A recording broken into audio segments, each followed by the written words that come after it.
What is good and what is evil?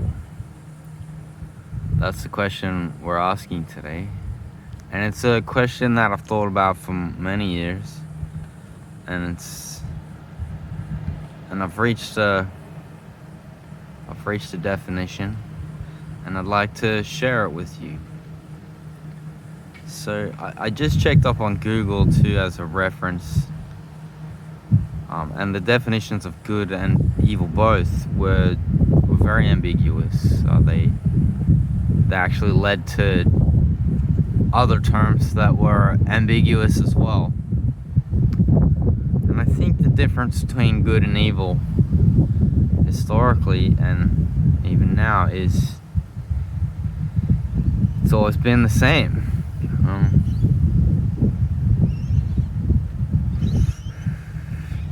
And simply, it's good is that which is functional. Good is that which provides functionality, utility, and usefulness to yourself, to others, and to the community, the world, to everyone and everything. And evil is just simply the opposite of that, which is dysfunctionality. It's activities and thoughts and actions that provide no usefulness or utility to yourself, others, and the greater community. And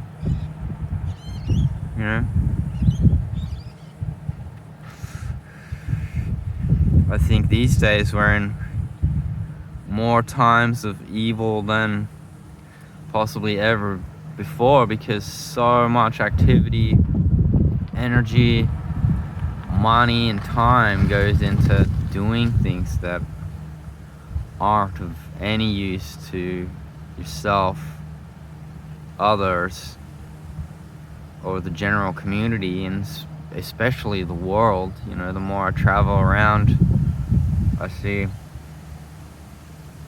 how we've converted living things into dead things, into buildings and businesses and houses and coffins that people hide in, and we're only hiding from ourselves, because I am the world, I am you, and hiding in the temple of the ego, in a small box, or in some cases a very large box, or maybe it's not a box at all, but it's certainly multiple rectangles and some triangles.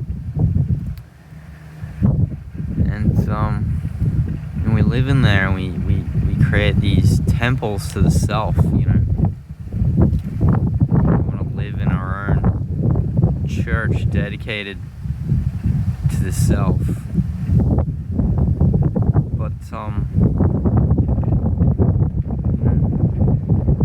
I think this can be very useful to you and to anyone that understands this.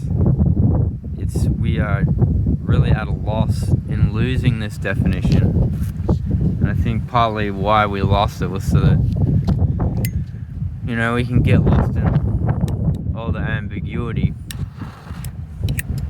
which confusion is a great way to control people. Nature uses it all the time. That's why peacocks have those wild feathers, and certain fish have things that look like eyes on them, and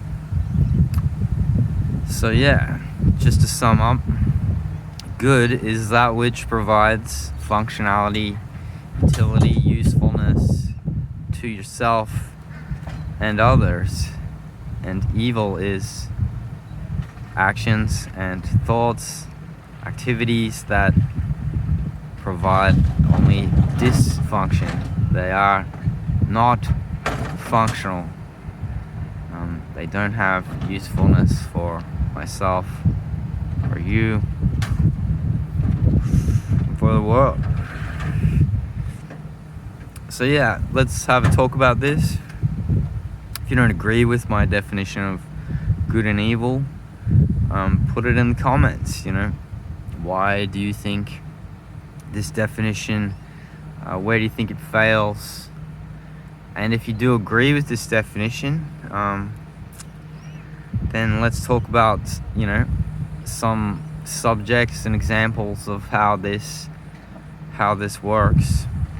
And if you have another definition or other definitions that aren't completely ambiguous, leading to more ambiguity, please write your definition in the comments. But this is what I wanted to say, and I don't think you can find this definition anywhere. I had to find it for myself, but I think if you look back in antiquity, inventions such as law and even the law. If you get a hold of the Ten Commandments, look it up on the internet, and you will find that all the things that are forbade in the Ten Commandments are functional. If you do the things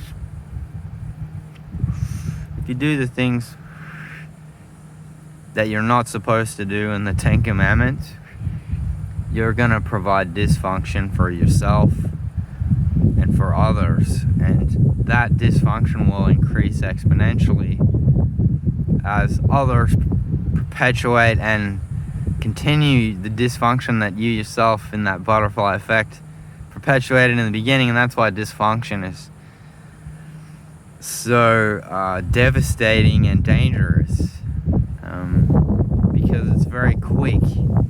We only have to look at the last 5 years.